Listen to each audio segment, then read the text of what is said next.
get started here. Okay.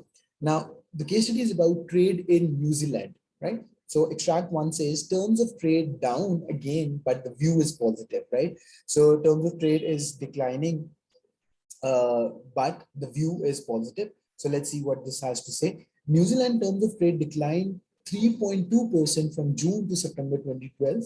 There was a 13% drop in dairy prices, which contributed to a 32% rise in the volumes of daily products exported, right? So there was a 13% drop in dairy prices, which New Zealand exports, which contributed to a 32% rise in the volumes of daily products exported. The net effect on the total value of dairy products was an increase of 16%, right? Are you getting me? So what happened that during the time of June to September 2012, there was a 3.2% decline in the terms of trade from New Zealand. And we know what terms of trade is. It records, it's a formula that records the relationship between export and import prices. And in the numerator, we have export prices. In the denominator, we have import prices. So if export prices are dropping, then that would contribute to a decline in terms of trade. And one reason for that was that the dairy products, right? The dairy products that we like butter, milk, and ice cream and all these things which are made out of milk, those products prices were decreasing, and those are the products that New Zealand exports. So it says that there was a 13% drop in dairy prices, which contributed to a 32% rise in volume. So volume increases more than the decrease in price, which shows that it's a more elastic good. When the volume change, change in demand for a product is greater than the change in the price for that product, it means what? It means it's more elastic, right? Yes or no? Is it making sense? Right? So for a 13% drop in the product prices, there was a 32% rise in the volume, and therefore the overall the net effect of the total value of daily products exports was an increase of 16%, right? So the total increase in the value of dairy products was, the total increase in the value of exports for dairy products was 16%. Okay, now moving forward, meat prices fell by 6%, but volumes were 15% higher. So the export receipts from the sector were 8.9% higher than June. Again, meat also has more elastic demand, because for a 6% drop in the price, there was 15% increase in the volume, right? So what is price elasticity of demand? Percentage change in demand divided by percentage change in price. So if the change in demand is greater than the change in price, what do we know? It's more elastic, right? So for 6% decrease in the price for meat, there was 15% increase in the volume for consumption, right? Demand for meat, and therefore that means that the overall export revenue increases. We know when for more elastic the prices drop, what happened? When more elastic the prices drop, what happened? Your export revenue increases. Your revenue increases. Yes or no? Easy. Okay, so Zuhan, let me know when you're in the class so that we can great. Right, so we just started off reading this case study, which is May-June 14, and this is 2-2, May-June 2014, and we just did the first paragraph. So let's do a quick recap and then move forward. So it says trade in New Zealand. Extract 1, terms of trade down again, but view is positive. Okay, so New Zealand terms of trade declined 3.2% from June to September 2012, right? So New Zealand terms of trade is on the decline. So there is overall 3.2% decrease in terms of trade. What it says next, that there was a 13% drop in dairy prices, which contributed to a 32% rise in the volumes of daily products exported. The net effect on the total value of dairy exports was an increase of 16%. So there was a 13% decline in the prices for dairy products, which New Zealand exports, but with that, there was a 32% increase in the quantity or the volume, and therefore there was an overall increase in the export revenue of 16%. Easy? Is this clear? Simple. Okay. Then moving next, it says meat prices fell 6%. So meat prices are falling by 6%, but the volumes are higher, 15% higher. But volumes were 15% higher. So the export prices, export receipts from the sector were 8.9% higher than June. Right? So meat prices fell by 6%, but the volumes increased by 15%. Right? So overall, again, the revenue from the sector increased by 8.9%. right? We got on this. Export of transport equipment fell 7.2% in volume terms, which was likely to reflect reduced economic activity in Australia and the United States, the key markets for New Zealand's manufactured exports, right? So export of transport equipment also fell by 7.2% in quantity, which was due to reduced economic activity in Australia and New Zealand, which are the main export destinations for New Zealand. Okay, demand in Australia is expected to recover in 2013, aided by interest rate cuts and renewed economic activity in China. Furthermore, prices for New Zealand's key export commodities were showing signs of improvement, and an international inflationary pressures remained weak. The terms of trade were expected to stabilize during 2013, right? So New Zealand key export commodities were showing sign of improvement. And as international inflationary pressures remained weak, right? So there wasn't much of inflation taking place. The terms of trade were expected to stabilize during 2013. So that is what the case study had to say. Then moving forward, it says New Zealand's terms of trade index, the indices of export prices and import prices for goods traded, right? So for goods traded, it shows the prices. Now you have to read the graph. So this terms of trade is this, this black line, right? So this black line is showing you terms of trade. How is that changing over time? Then export prices are these dotted lines, small dots, right? And then import prices are these big dotted lines, right? Okay, is everyone clear on this, right? So this being said, let's move to the let's keep moving. Okay, extract 2 says New Zealand's deficit about expectations, right? New Zealand's deficit above expectations, sorry. New Zealand's annual balance of trade deficit has increased to New Zealand $1.4 billion in October 2012, up from a deficit of New Zealand 875 million in the previous year. Now think about this, students. So in the last year, New Zealand had a deficit of 875 million New Zealand dollars, but now this year in October 2012, it was higher. It has reached to $1.4 billion. The total value of exports in October 2012 was 11% lower than the October the previous year. The total value of exports are obviously also lower because what's a deficit? So we talk about trade deficit. Trade deficit is you are exporting less and you are importing more, right? Now, what is the reason for that? You're exporting less and importing more. That's what we're talking about. The total value of exports in October 2012 was 11% lower than October the previous year, right? So this year, your exports were 11% lower than compared to what you were exporting last year. This can partially be explained by a 5.5% rise in the exchange rate of the New Zealand dollar over that period. So what would explain this? That there was a rise of 5.5%, 5.5% rise in exchange rate of the New Zealand dollar over that period. So since New Zealand dollar was becoming stronger, what would that do? That would make New Zealand products less affordable for other people, and therefore they will buy less from you. Yes or no? Is it making sense? Dairy products accounted for nearly half the decline in the exports, down 20% on October 2011. Imports at New Zealand $4.2 billion were up 1.7% on October 2011 due to higher imports of machinery and consumer goods. Right now, think about this, students. That what's this passage talking about? It says the New Zealand's annual balance of trade deficit has increased. So it has increased to 1.4 billion in October 2010, October 2012, which was only 875 million in the previous year.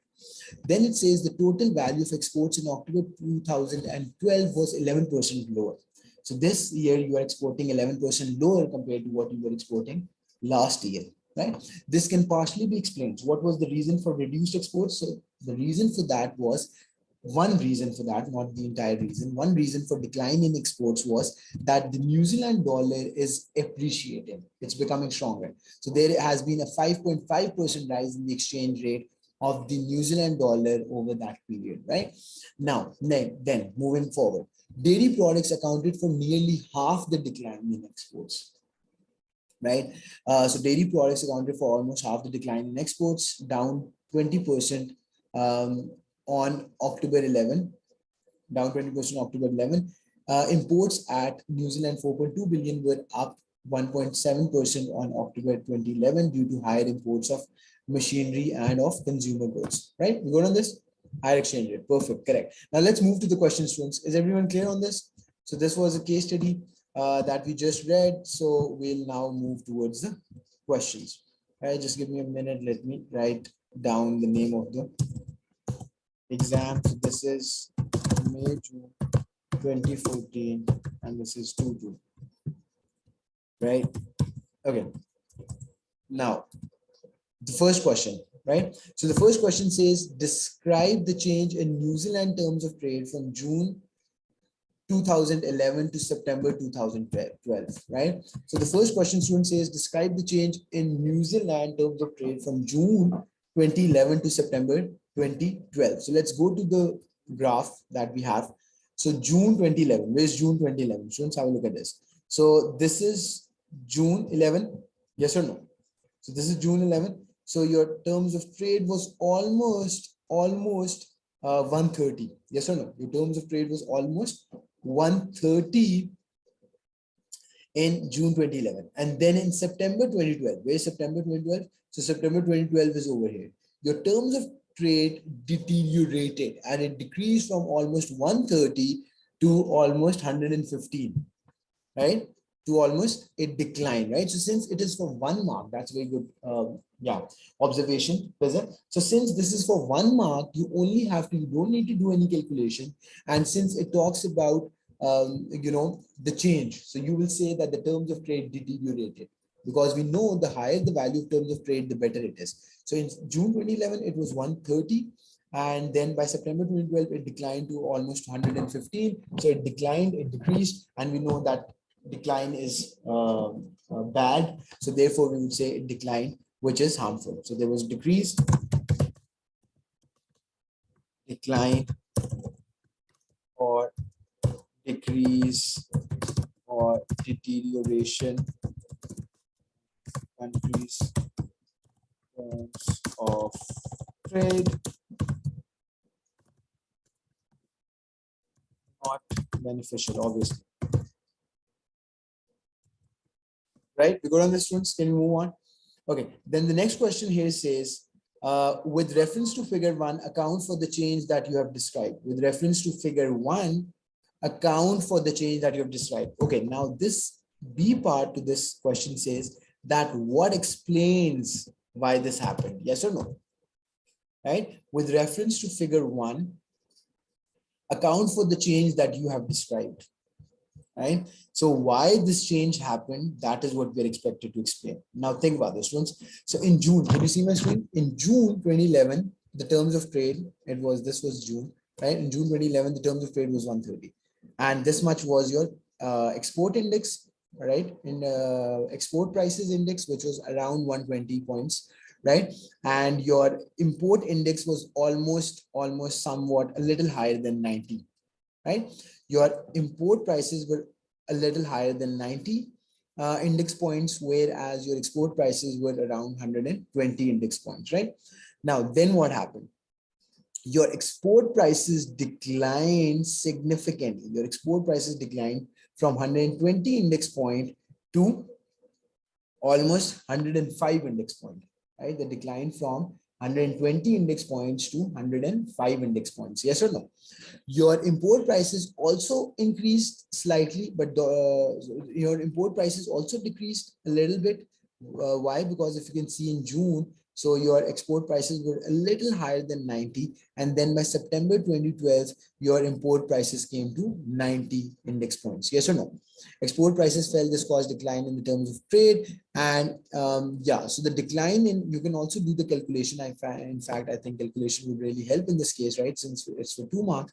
So you'll say that your export prices declined from 120 to 105. And that is a decrease of how much? So if it's declining from 105, from 120 to 105. So can you calculate, right? So that's almost 12.5% decline in export prices, 12.5% decline in export prices, right? Yes or no? So So export prices declined from 120 index points to 105, and that was the reason for overall decline in your terms of trade. So let's see what the question marking scheme has to say, right? Okay. Oh, this is what paper? This should be 2-2. Oh, this is October, November. My bad. I opened the wrong one. October, November, we are looking for summer. So question paper. Oh, just a second. So this is winter. This is summer 2-2 question paper. Summer 2-2 marking scheme. Right. So this is the marking scheme. Let's have a look at this. Okay. So the first question said, right, right. Describe the change in New Zealand terms of trade from June 2011 until September 2012. The terms of trade has moved in an unfavorable direction or have deteriorated or declined. So if you would have used any of the word deteriorated, declined, unfavorable direction, so you would have gotten 1 mark. With reference to figure 1, account for the change that you have described. Allow flexible interpretation of the data in the diagram as long as the route to the outcome is valid. Export prices have fallen, import prices have remained stable. Export prices have fallen more than import prices, right? Okay, 2 marks available for valid account of relative change in export price and import prices. If only export and import prices explained, then maximum 1 mark may be expected, right? So you have to talk about both things. So you'll say that export prices fell more than import prices. Import prices also fell, but a little bit, not that much, right? So when obviously in the numerator export prices are falling by more than the decline in the import prices, we do know that your terms of trade will decrease. Yes or no, students? Is this clear? Okay. Then the next question here we have is, given the information in extract 1, right? So it says, given the information in extract 1, calculate the price elasticity of demand for New Zealand's meat from June to September 2012 if all other factors were equal, right? So we are expected to calculate the price elasticity demand for New Zealand meat from June to September 2012 if all other factors are equal, right? So let's go up and let's see where that information was, right? So this is where I guess the information, okay. So it says, right, have a look at this. Meat prices fell 6%, but the volumes were 15% higher. So the export receipts from the sector were 8.9% higher than June. How do we calculate price elasticity of demand? Students, how do we calculate price elasticity of demand? So price elasticity of demand is percentage change in demand divided by percentage change in price. So if the demand is changing by 15%, demand was changing by 15% higher. Why? Because meat prices were falling. Meat prices were falling by 6%, and due to fall in the price by 6%, there was increase in demand of 15%. So 15 divided by 6 is how much? Can anyone do the calculation? So 15 divided by 6 gives you 2 point something, 2.5. So the price elasticity of demand for meat is 2.5. Do you agree with me, students? Does it make sense or not? Think about it. Is it making sense? Right. So the answer should be 2.5. Did you all get this? Evidence of correct formula, correct outcome, negative 2.5, 2 marks. Nothing complicated, right?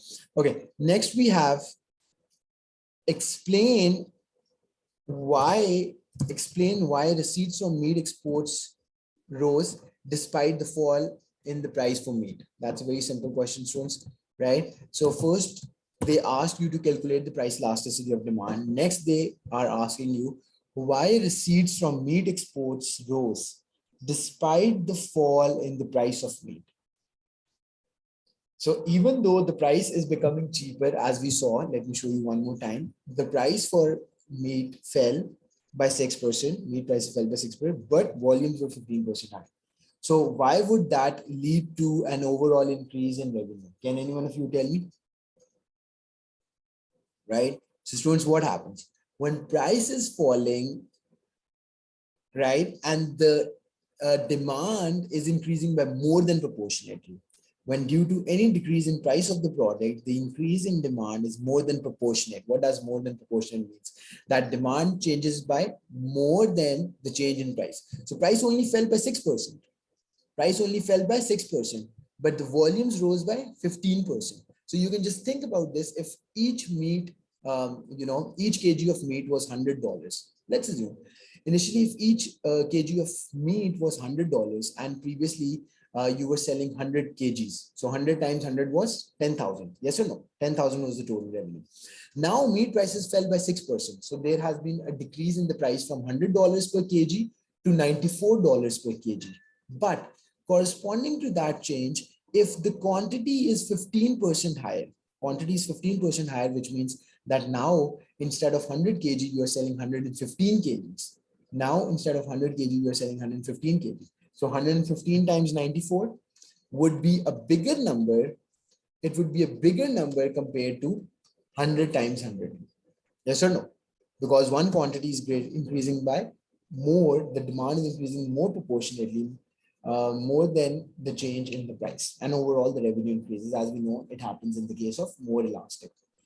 The PED is elastic, so the demand is elastic. This shows that if the price falls, the demand increases more than proportionately, and so the revenue will increase. Yes, so do include the word more than proportionate, which means more than the change in price, right? Okay, sales of meat rose by a greater proportion than a fall in price. Simple, 2 marks, right? So sale of meat, or you can simply say the quantity demanded for meat, rose more than proportionate to the fall in the price for the good, and that would mean that overall your revenue would increase. Easy. Okay, then let's see what's the next question here. Use the information provided in the extract to explain why New Zealand terms of trade were expected to stabilize during 2030. So the question, the case study eventually, like at the end of the case study, it talked about how New Zealand terms of trade is expected to stabilize during 2030. And the question is asking you, why is that true? Why is that true? Right? So think about this. Dairy products accounted for nearly half the decline in exports, down 20% in October 2011. Imports at New Zealand $4.2 billion were 1.7% on October 11 due to higher import of machinery and goods. Okay, sorry. The question exactly was talking about what? Why New Zealand terms of trade was stabilized, were expected to stabilize during 2030. Okay, so why New Zealand terms of trade is expected to stabilize during 2030? Right, okay. So do we have some information over here? Okay, now think about this, students. It says demand in Australia is expected to recover in 2013, aided by interest rate cuts and renewed economic activity in China. Furthermore, the prices of many New Zealand export commodities were showing signs of improvement. And as national inflationary pressures remained weak, the terms of trade were expected to stabilize during 2012, right? Now, the students, the question that is being asked is that what information we have in the case study to prove or to believe that the New Zealand terms of trade will stabilize in 2030. Correct? Okay. Now, this being said, have a look at this. The case study says that first of all, the inflationary pressures are less. So when there is lower inflation, what happens? When your inflation is low, your export prices will increase at a slower rate. Your import prices will increase at a slower rate. So it will stabilize the prices. Yes or no? Right? So that's one reason. Secondly, it said that your export prices are also showing signs of improvement. Whatever products country exports, it's also showing signs of improvement. Yes or no? The prices for many of New Zealand key exports commodities were showing signs of improvement, right? They were increasing. Yes or no? Prices were increasing. Correct? Okay, anything else?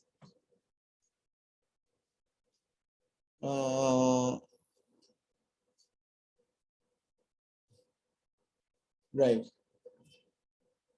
So yeah, those could be the two reasons, right? So inflationary pressure was less. So therefore, that means that export and import prices will rise much slowly. And when export and import prices rise much slowly, so that kind of stabilizes the prices for both. Then secondly, since New Zealand export prices are also showing signs of improvement, so you would expect that the country's terms of trade would become better. Easy, we got on this, right? So let's see what the marking scheme has to say. So it says information in the data suggests that key export prices were showing signs of improvement and international inflationary pressures remain weak, meaning that import prices will not expected to rise. Okay, reserve 1 mark for further interpretation of the data in the extract. For example, demand in Australia is expected to recover, which would lead to increased prices for New Zealand exports. Must have reference to both export and import prices for full marks, right? Okay, so one more point you have talked about that since the demand in New Zealand, Australia is picking up, so that would mean, that New Zealand would be able to export more and get higher export prices. Yes or no? Easy. We good on this. Okay, then the next question, students, we have is, okay, so since this is iftari time over here, Faizan, so I will say that we stop here and then continue from here in the next class, right? So the last 2 questions will continue in tomorrow's class, right? So I'll see you there. Thank you for joining the class on short notice. Take care and have a good, blessed Ramadan.